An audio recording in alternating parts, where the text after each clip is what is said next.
Hi, it's me, the anti-Black Barbie, the all-watchful eye of anti-Blackness. So, in today's episode, we'll be going over someone by the name of Nico's Aesthetics.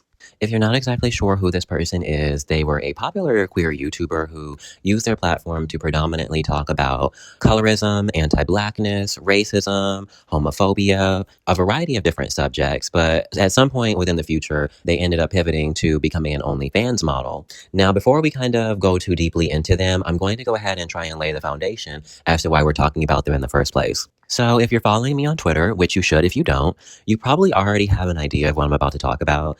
This person by the name of Jeb, who is also an OnlyFans model, recently came online to share a very racist and anti-Black experience they had with another collaborator. So I'm going to try and simplify it so we can get to the main course because this isn't really the most important aspect of the story. Jeb ends up getting with a known BBC chaser who is clearly into fetish content by the name of Woodtwink.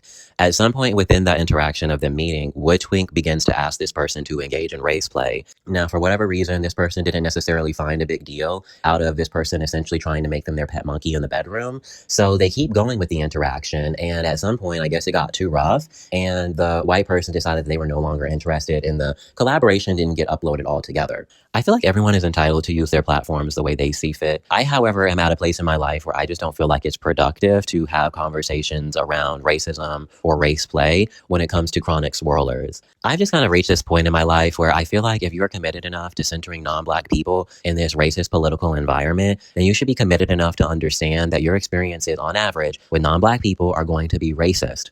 And here's the thing, if you decided that you're okay with that and you want to share your racist experiences every 3 to 5 business days, I can't stop you. But do I feel like it makes sense to console and support somebody who's enabling a community who is going out of their way to disproportionately affect ours? Probably not. I think Jeb is another great example of why I don't engage with these people on average, because it wasn't even 5 minutes later after explaining his racist experience that we see him salivating over a white person in his comment section. So for me, it's like, what is the goal here and what are we really talking about? Because I feel like a large part of why people weren't receptive to what he was saying was because most of the time when people try to have these conversations, it's from the framework of trying to convince non-Black people to be less racist rather than coming up with solutions where we work together to avoid these situations in the first place.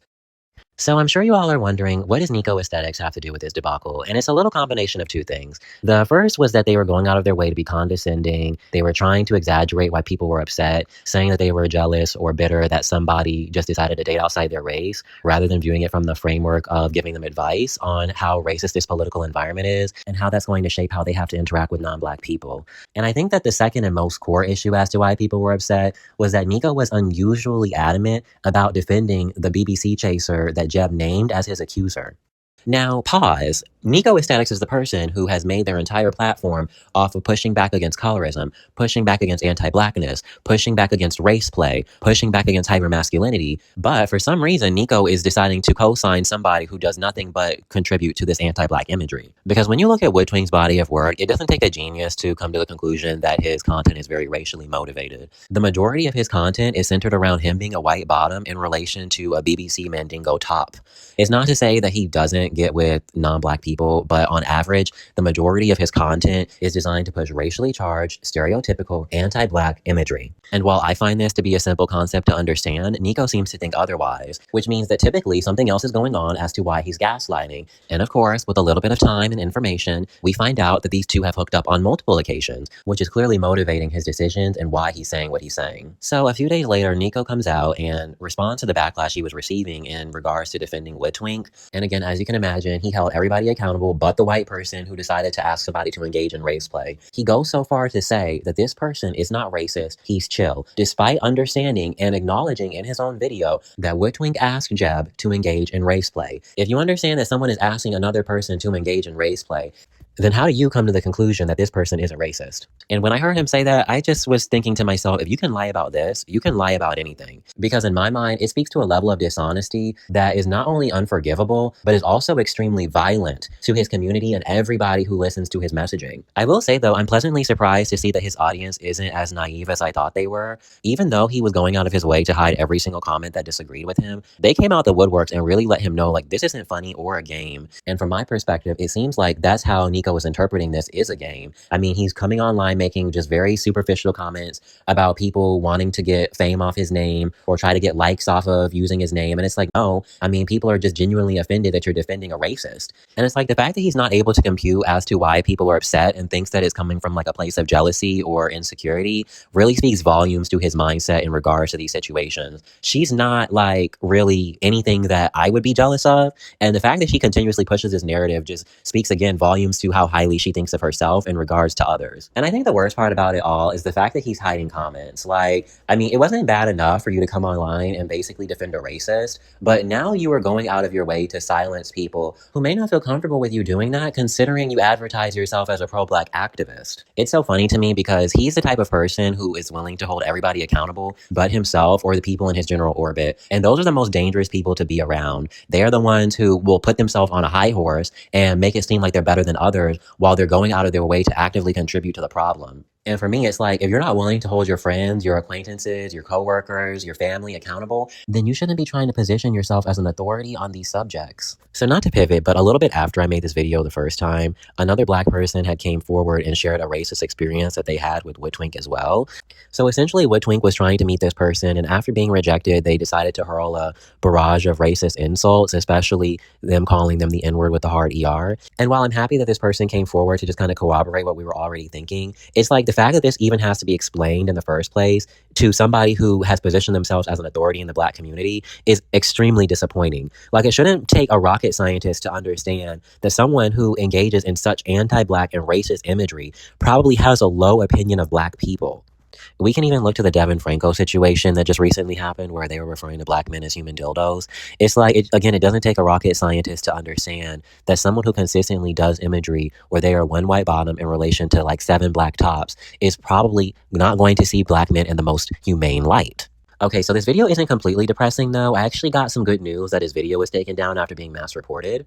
And if you are to ask me, I feel like we should be relying on this tactic more often. And no, I'm not saying that we should on average just be reporting people's videos, but if you're going to build your platform as somebody who is an advocate against racism, against anti-Blackness, against colorism, and then you decide to flip and use that platform to silence people, to gaslight, and to further perpetuate racism, then yes, I feel like we should do everything we can to get you out of the picture. Because at this point for me, it just feels like there's a massive disconnect between Nico and his audience. And I think that it's time for him to go ahead and rebuild it with the people that he actually wants to defend, which is the racists, the colorists, and the predators. And it's like, for me, I think that I'm more than happy to allow him to do that after we snatch his channel from him. And for me, it's not even necessarily about being petty at this point. It's the fact that he has influence over a large amount of younger Black queer people. And I'm not sure about you, but I just don't feel comfortable with them listening to what he has to say. Because if you ask me, Nico would probably lead these people down a path where they're getting called a pet monkey in the bedroom. So I don't really want any part of that. And while all of this was happening, I just really started to question, where did it all go wrong?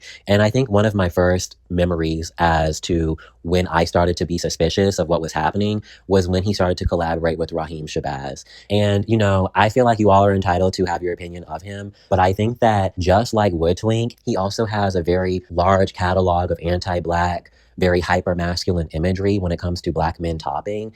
And that was something that I always thought would have been a deal breaker for Nico, but it really didn't seem to be the case. And as you all can expect, it wasn't much longer until he was posing with 1 white bottom and 5 black tops. It's like these things never seem to fail.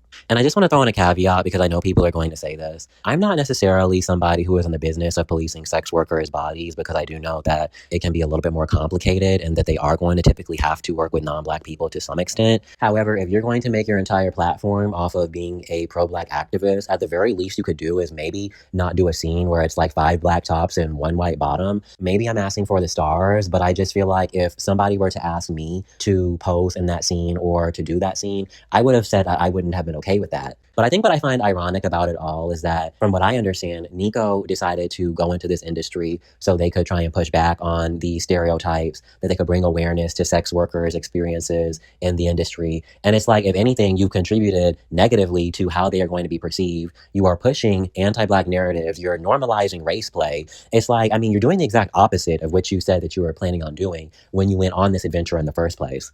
Okay, so I have some other screenshots that I just kind of want to go through. One of my biggest red flags, though, when it comes to Nico was when he tried to compare himself to a darker skinned person. As I said before, If he can lie about something like this, he can lie about anything. This is somebody who is actively playing in you all's faces. And it's like he tried to rationalize it by saying that he has been out in the sun long enough. And for me, I feel like this is one of the most insulting things you could say to a darker skinned person. I feel like it's an attempt to invalidate, to minimize, to erase these people's experiences for absolutely no reason. You can still talk about your experiences revolving colorism without you trying to compare yourself to a darker skinned person. And then when he's confronted with it, I mean, he literally says, I don't care how you feel about my reality. And it's really funny because his response actually highlights how the average lighter skinned or medium brown person feels when it comes to colorism. They'll place themselves as authority figures on these subjects out of entitlement and privilege within the Black community, but then they'll also display a high level of ignorance when it comes to colorism and anti-Blackness. And I hate the fact that I even have to say this, but it doesn't take a rocket scientist to understand that Nico Aesthetics is not, has not, and will never be dark skinned. So for whatever reason he feels the need to gaslight and antagonize people who actually have these experiences is beyond me. Okay, and I need to just throw in one other thing to just kind of really showcase how much of a hypocrite he is. So I remember a few months ago, there was a Black person who came online and they shared a screenshot on Grindr, essentially them turning down a white man who was a little bit older.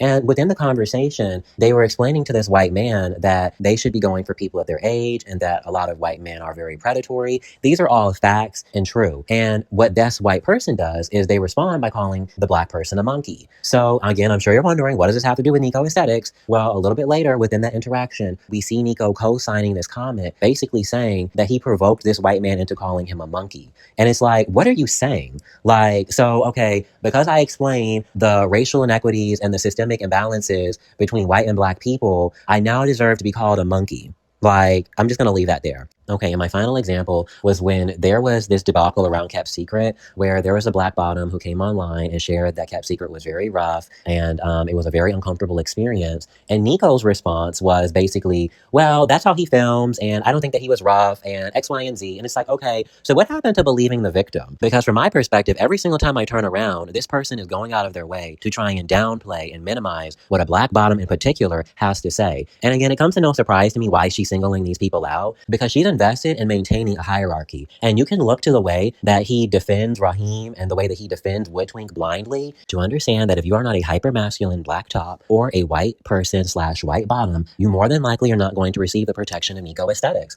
So if you enjoyed the video, like, subscribe, and comment, and I'll see you in the next one.